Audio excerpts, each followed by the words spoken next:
morning po. So today po ay magbibigay tayo ng second dose ng Iron Dextran sa ating mga alagang biik na anak ni Mommy B. And then mamaya po, second dose naman ng vitamins dun sa mga anak ni Mommy F. Okay? So gamit pa rin po natin to yung Iron Dextran natin. Then syringe na naibabad sa mainit na tubig. And 1 ml po kada ulo ng biik.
So ayun po, natapos na natin sa mga anak ni Mommy F. Nagturok ng Iron Dextran. Next ay sa mga anak ni Mommy B, I should say. So second dose po yun.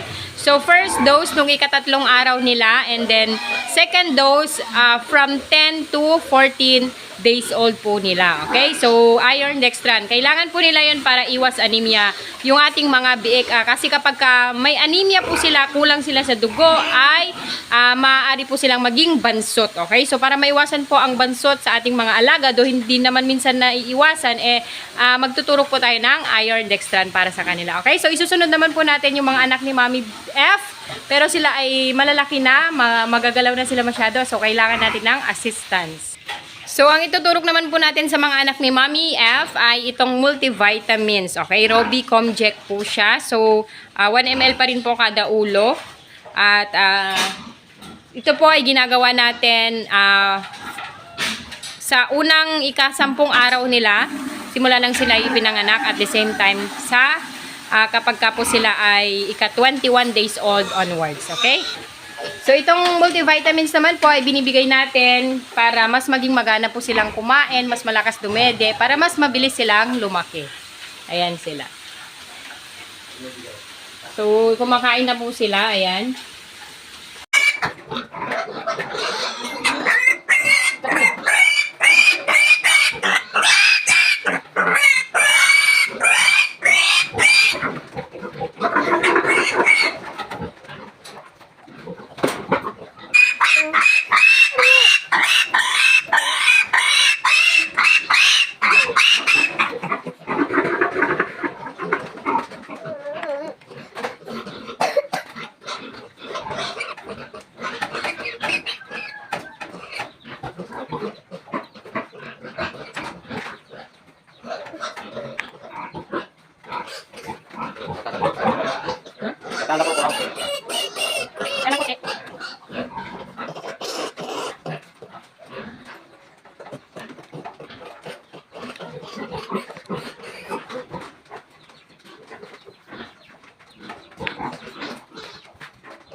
Pwede ata niya.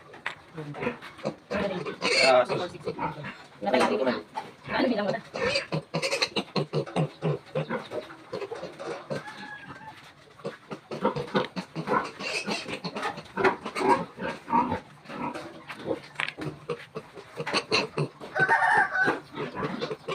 tingin ah.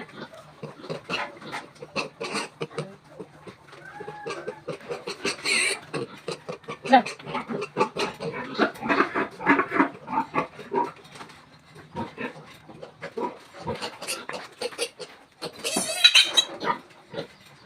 Oh. Ibang ka na? Maglakad ka na? Maglakad ka na? Mamaya lang, matatapos na kami dito. Dua sakit? Dua.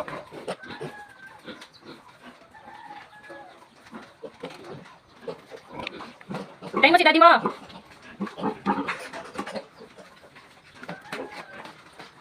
Ang cute.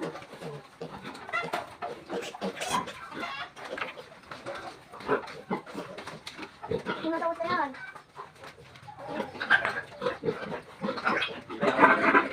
Last atan? Ilay. Ito diyan tutak eh. Mali. Ilay. Natutok yan.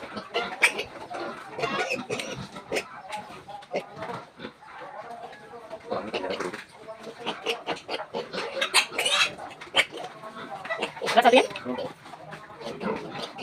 Ayun, meron po kasing nagtanong sa atin na ano daw ba yung program natin dito sa ating mga alaga. Bakit halos karamihan sa kanila pantay-pantay yung laki. Kasi yung sa mga alaga daw po nila ay hindi daw magkakaiba daw yung laki nila. So nagtanong siya sa atin kung ano yung programa natin, kung paano tayo every kailan tayo nagtuturok, ilang beses, ganun. So ayan, na-message naman na po natin siya personally. So yun po yung management natin dito sa pag-aalaga natin ng biik is every ika 3 days ng ating mga alagang biik simula nang sila ay maipanganak ay tinuturukan po natin sila ng iron dextran, pinuputulan natin ng pangil, at the same time pinuputulan natin ng buntot. Okay? On their 10th day ay magsi-second dose tayo.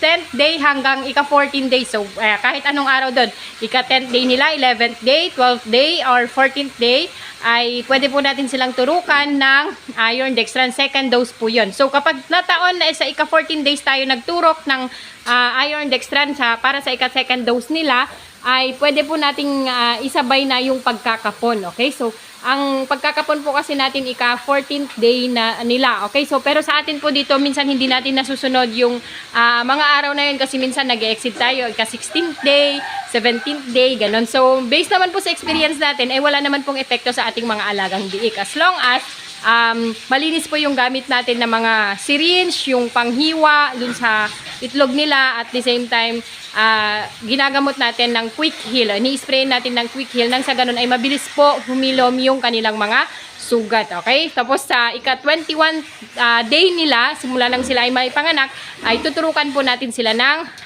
multivitamins. Okay? So kapag naturukan po natin ng iron dextran on their 10th day, ika second dose yon, pag nagkapon po tayo, ay tuturukan po ulit natin sila tuturukan na po natin sila ng multivitamins. So that would be the first time na magtuturok tayo ng multivitamins sa kanila. And then is the second dose natin on their 21st day. 21st day onwards, okay? So yun po yung management natin. And then after po pagkawalay, 1 month po tayo nagwawalay dito.